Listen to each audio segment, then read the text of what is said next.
आबाचीवाडी तालुका जत जिल्हा सांगली येथील राजाराम रोडे यांचे निधन. अंत्यसंस्कार दिनांक 21/2/2024 रोजी सकाळी 9 वाजता होणार.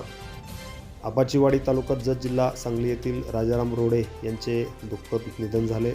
अंत्यसंस्कार दिनांक 21/2/2024 रोजी सकाळी 9 वाजता होणार आहे.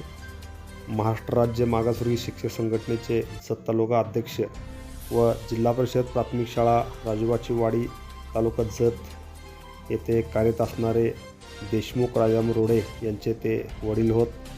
राजाराम दादू रोडे वय वर्ष 96 यांचे आज रात्री दुःखद निधन झाले.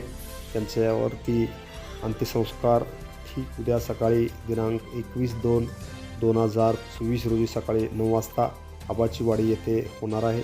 त्याच्या निधनाचे वृत्त समजताच विविध क्षेत्रातील मान्यवरांनी त्यांना भावपूर्ण श्रद्धांजली वाहिली. Press the bell icon on the YouTube app and never miss another update.